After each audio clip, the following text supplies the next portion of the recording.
we were discussing about the authorization grant types, in which four different kinds of grant types are available. In which the starting one is authorization code grant, that we have seen using some slides of screenshots, wherein first of all the client has to register with this service authorization server, that can be Facebook or Instagram or any other service provider. Then accordingly it is going to give some details like what is the client ID, redirect URI, scope and state. Okay, so accordingly it will give the login credentials to that company, that the third party service provider. That is, in this context it is TechNext. So in this context it is actually TechNext training. Then what it did was it has actually sent that state along with the authorization grant code. So this is the code that it is utilizing. This is the authorization grant code which is utilizing for actually getting the token. Okay, so this particular authorization code grant is going to be exchanged with the actual authorization server, and accordingly the authorization server, maybe in this case it is Facebook, it is going to accordingly get that details, and authorization server now actually revert backs with the access token. So this access token is by using this access token, the things whatever they are required, that means the resources or the profile pictures or anything, whichever is required, that can be asked for the service provider. So in that way, this is the entire authorization grant code is going to work uh, in the authorization authentication. Then access protected resources, pass the access code to access protected resource. So normally what happens, the information, that is the token information, is generally sent through the HTTP headers. It is not in the body. So using the HTTP headers, we are going to transmit the information of what is the token, and what is the refresh token and how much duration. So all these things actually it is going to be sent through this HTTP headers. So thereby there will not be any problem at the level of the proxies, or sometimes the if you are sending the data using the body, so that thereby anybody can see the body, and accordingly it will be visible. So these are the general things to understand. And next, uh, what happens after providing this access token, this particular entire resources are being sent from the service provider. That means the Facebook or Instagram will provide the data, which is we can see in the JSON format. So this is the final output which is emanating after proper authentication given by the authorization using the authorization code grant. Okay, so this way it is actually working. And secondly, we can see the same example on the Google also. So initially what we have to do is we have to register from the third party company. The third party company is going to get the registration done for the service provider. So that can be Facebook or Instagram or any other service like YouTube or any other service. Then accordingly they are going to get uh, some different key fields which are like a client ID, redirect URI, scope, state, response type, and access type. So it actually depends on different service providers. So in that case of the Facebook, the uh, the keywords are somewhat limited, but where in the case of the Google, we can see some few numbers are actually increased, like response type and access type. So it is actually based on the like resource provider, what to do with the actually authentication mechanism. Okay, so in the same way, we have to provide the client ID, redirect URI, scope, state, and initially it is going to ask the credentials of this particular user, and accordingly after he is identified, we can see he is actually identified, and this identification is being done by the Google actually. Okay, so the TechNext is do not having any credentials or any token available for this logged in user. So this logged in user will be getting some token, but this is not actually delivered to the TechNext training, because only authorization code grant will be given from the first type of grant allocation. So as soon as the user is clicking on this allow access, then accordingly the state, then the authorization grant code, it is not the token. Okay, so it is not the token, the authorization grant code, and all those details will be sent. And after validating at the server side, at the service provider side, actually the token will be generated by that service provider, and this token need to be incorporated in the header of the HTTP request, and with this token name as like bearer, and having this token, and then it is going to validate accordingly on the service provider side, and accordingly we can get the resources from that service provider. Okay, so authorization has been done, and accordingly the response will be generated by the Google. So in this way we are actually getting the responses from the Google. And for these two case studies, the same technique has been used, that is authorization code grant. Okay, so in that way we can actually having some multiple ways of communicating between the client and the resource provider, authorization server, and the owner. Okay, so there are different roles that are available that we have seen already. There is a clear-cut owner who actually is the owning the resources, and one is the service provider where all the owned up things are going to be accumulated. That can be Google or YouTube or any other service provider. Okay, so then authorization will be done. Authorization can be given by the Google, or it can be actually coming from a common uniform way of authenticating someone. So in that way Google is going to authenticate. In this case the Google is the authentication provider as well as the resource provider also. So thereby finally the client is going to get the details in the JSON format. Okay, so then what happens when access token actually expires? So there is a clear way of communicating the things, that is for the refresh token, and as soon as the token is going to be expired, the request for a new refresh token will be given by the client, and accordingly the previous by using the previous token it is going to create a new token, and this new token is going to be saved in the memory of the logged in user. Okay, so thereby for the next expiry time the second refresh token will be valid, and similarly it will be creating a new access token every time whenever the expiry has taken place. Okay, so that is about the first one, that is authorization code grant, in which there is no token is being transmitted between the client and the resource provider. Okay, only the grant, code grant will be sent. Second one is implicit grant. This is the second one, this is the implicit grant. It is typically used when the client is running in a browser using a scripting language such as JavaScript.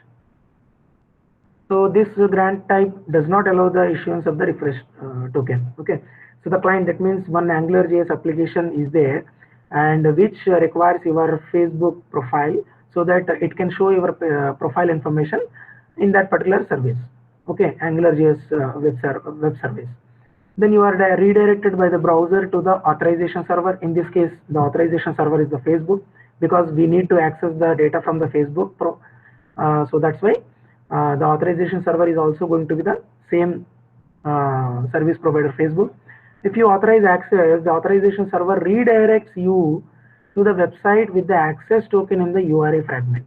So this is the access token that is actually embedded, that is actually appended in the URL itself. Okay, so we can see this is a fragment. In this fragment there is a access token with this token. Okay, so this access token can now be retrieved and used by the client to query the resource server. So now once the authorization has been done by the Facebook, it actually reverting back with this information. Now we can retrieve this token, and accordingly we can call the service provider for getting our data. So this type of authorization should only be used if no other type of authorization is available. So because there is a clear-cut chances of compromisation being done, because The token is clear cut way of we can see the information in the URL. So thereby it is not safer to use, and only in the cases of the client side applications, that whatever you are accessing, by default we can use that in that implementation. So this type of authorization should only be used if nothing is available in comparison with this available implicit grant. So indeed it is the least secure because the access token is exposed, as we have discussed. So this is the threat that we need to face, and it can be seen on the client side. So thereby there are chances like you have installed um, one application, and that application is available on the tab. That means that you are accessing from the tab or mobile this AngularJS. Now anybody who is watching on to your network traffic, they can retrieve the token, and accordingly they can misuse that. So that is the threat that is looming. So we need to be cautious whenever we are granting this kind of implicit grant. Okay. So we will see what exactly happens in this case. So there is a client. The client is going to request the authorization for the resource owner. This can be Instagram or Facebook. The resource owner directly gives the access token. But in the previous first type of grant, it is not directly giving the access token, but rather it is giving the grant code. That is something different from the access token. Okay. So only it is giving some grant code. Now in this case, implicit grant, the access token is being directly given by the resource owner. By accessing the access token, anybody can, not only the client, whoever is actually imposed as a client, can actually get the resources downloaded for them, it is already using these tokens. Okay. So that is what the minimal communication is being done. Okay. When you compare with the first type of authorization code grant. So the live example we will see again on the Facebook. Now the Facebook is, first of all, we need to register. There is a client ID, there is a redirect URL, they have given the scope. Okay. And there's some state information, and directly response type is given as token. We can see there is a difference. The response type is given as token. Why it is giving? Because we have chosen the implicit grant. Earlier we have taken the authorization grant. Okay, so in that way it is providing the only authorization code grant, but in this case it is directly providing the token. And in the next request we can directly use that token, and we can actually directly, we can see, we can use the token in the request for the resource, and then you are going to get the details available for the client. So this is exactly what happens. That means two stages are dramatically reduced from the first kind of grant type. So in which there is a middleware like authorization code grant, but in the implicit grant there is no such kind of middleware. Directly whatever the token is available to the client without any restrictions, and client can do as an imposter, they can ask for the information, and as they have the complete token, they can do a number of things. Okay, so this is somewhat less secure. Then we got the resources in this way. Similarly, the Google example is also, we have set this as implicit grant. Directly the response type is token, and once you allow the things as a client by accessing the whatever the required credentials that need to be validated, okay, so it is going to send the access token directly into the request, and after getting this request, okay, you are going to get the actual resources coming directly from the Google. So that is what with the implicit grant. So implicit grant is somewhat highly unsecure. So we need to be cautious where generally it can be avoided. It should be avoided like that. Otherwise, you can take other kinds of grant types for your communication smoothly and safely. That can happen for your applications. So the third one is resource owner password credentials grant. So resource owner password credentials grant, this type of authorization is actually are sent to the client and then to the authorization server. The credentials are directly sent to the client and then to the authorization server. It is therefore imperative that there is a absolute trust between these two entities. That means it is directly you are giving the password and login details to somebody else, someone. Okay, so whom you can give those kind of details are like the cases of your family members or like the cases of whom you can trust actually. Okay, so thereby it is imperative that there is absolute trust between who you are actually depending on to get these credentials used at their end. It is mainly used when the client has been developed by the same authority as the authorization server. So for example, we could imagine a website named example.com seeking access to protected resources of its own subdomain. We can see the domain name example.com and there is a subdomain called api.example.com or some services.example.com. That means both are actually coming from the same company or from the same service provider. So in those cases only you can use this imperative way of granting the credentials. Okay, so granting the authentication credentials. So scenario can be like this. Some company doing the things well thought to make available a RESTful services to the third-party applications. Suppose Amazon is very wonderfully doing the things, and now Amazon wants to have this uh, website which can be opened up to the third-party services. Like I can create my website for getting the products listed on the Amazon.com. For that, I need to open up an API. So that is a RESTful API. Now the company, what they will do is, again to rewrite the things for the login and authentication, it will simply, what they will do is, it will simply do the whatever the credentials mechanism that they were implementing on the website. They will write the same, they will use the same technique, and they will expose the API. And company needs an access token to call the methods of its own API. Now it is only for the internal purpose of this company because the API is given by the company itself. But to authenticate the API, the client needs to register. Okay, so that part is mandatory. But whenever the company is actually from a subdomain or from a franchisee company, if they want to access the Amazon services through the API, that means the API should also be getting authenticated. So that logic will be implemented in the API. Okay, so for this company asks you to enter your login credentials via normal way of doing the things. Then the server side application will exchange your credentials against an access token from the authorization server. So everything is happening on the same company, and these details are now validated. After validating, you can directly get the access token. But we need to understand, but everything is for the internal purposes only.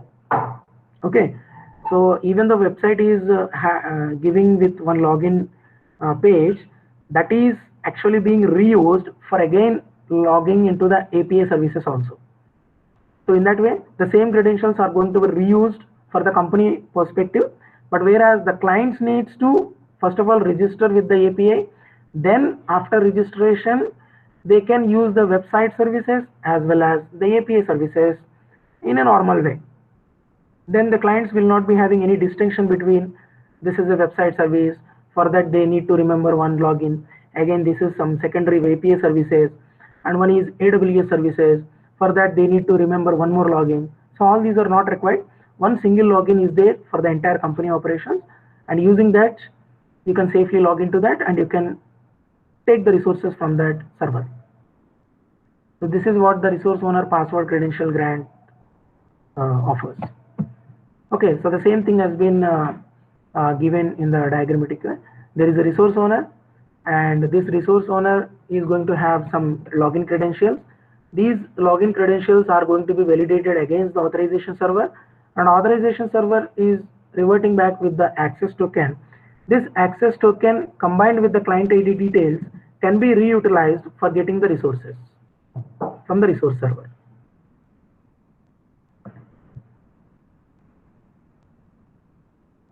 So strong trust between the resource owner and the client operating system or the privileged app needs to be there.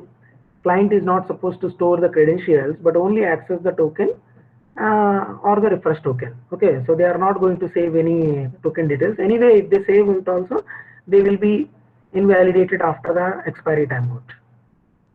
Okay, so in that way, we can use this password credentials grant, right? Resource owner password credentials grant, which is somewhat used for the internal purposes of the company for expanding their operations in different architectures.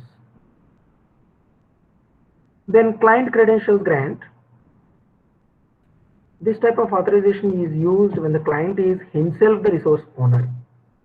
Okay, so the client is the resource owner, then only we can use this client credentials grant. There is no authorization to obtain from the end user because he is the owner and he is the accessor. So that's why there is no authorization to obtain from the end user. We will see one example. A website stores its files of any kind on the Google Cloud Storage.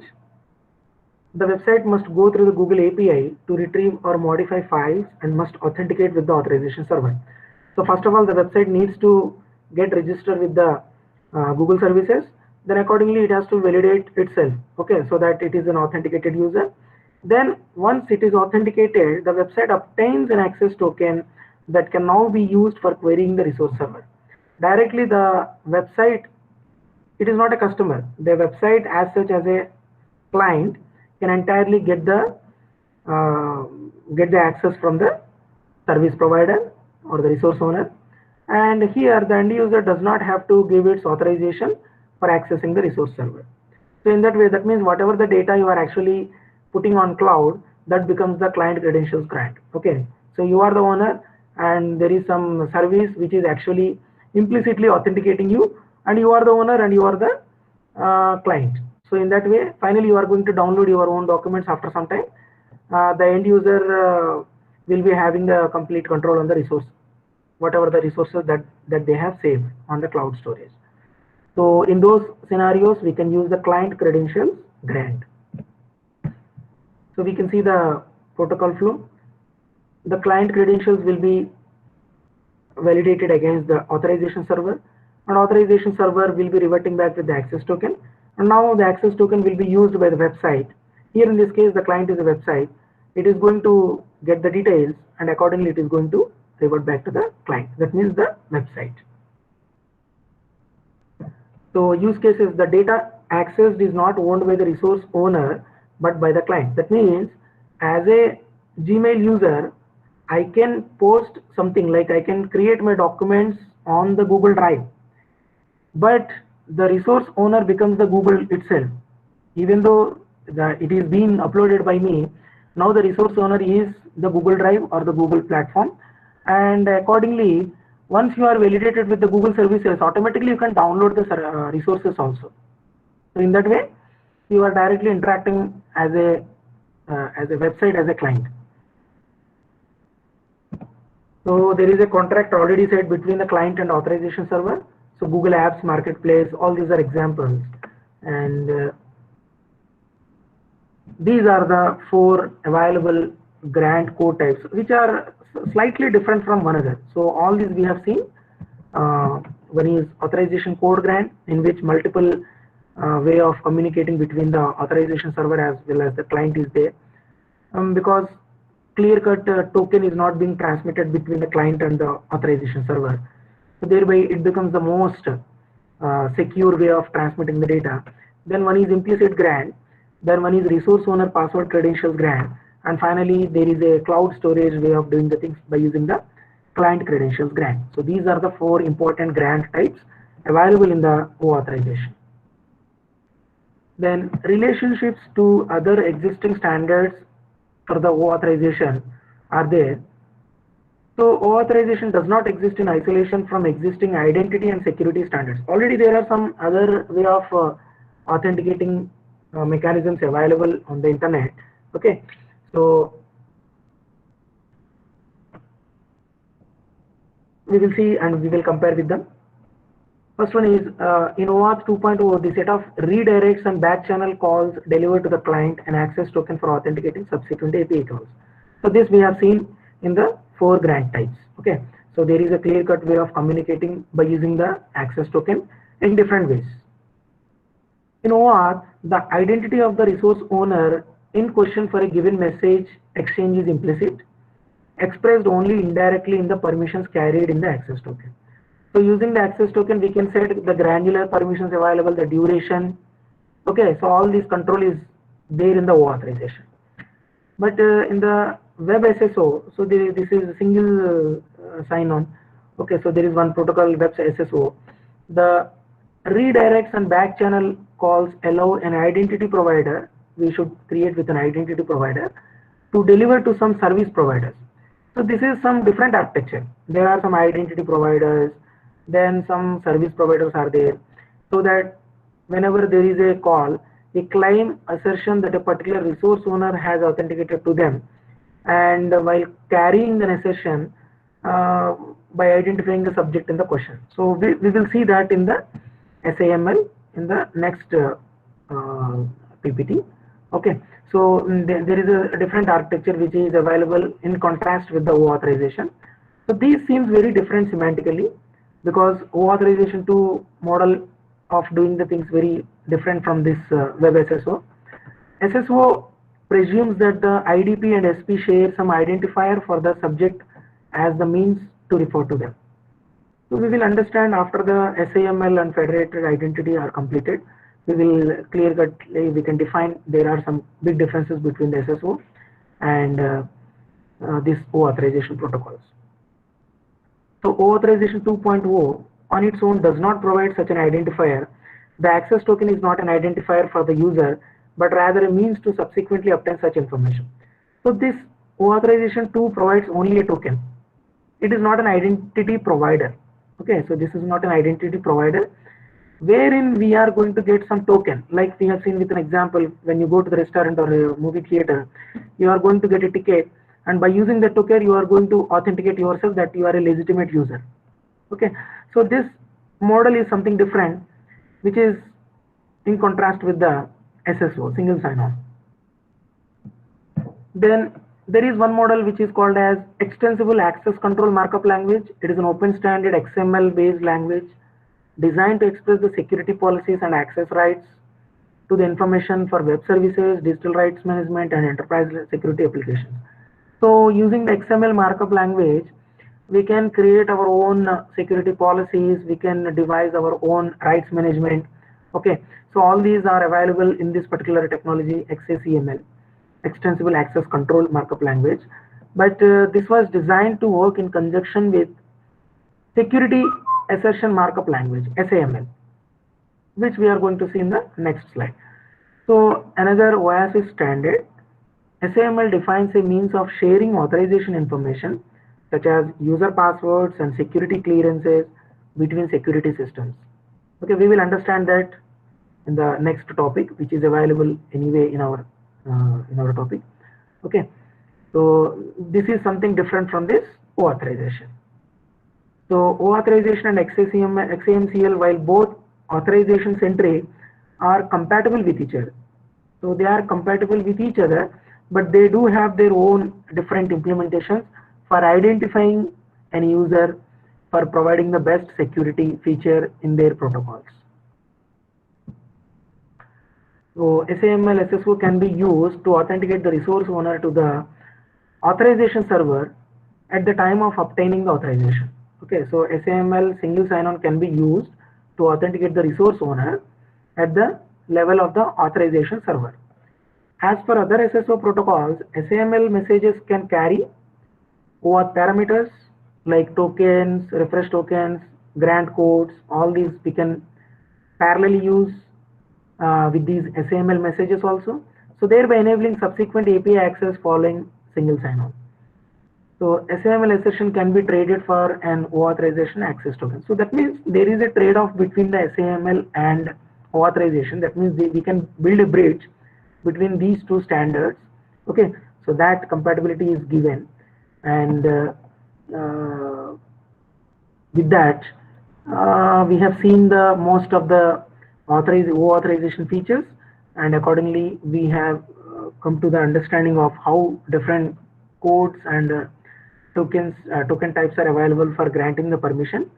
And we have seen some final slides of what are the basic differences between different protocols available for authentication mechanisms.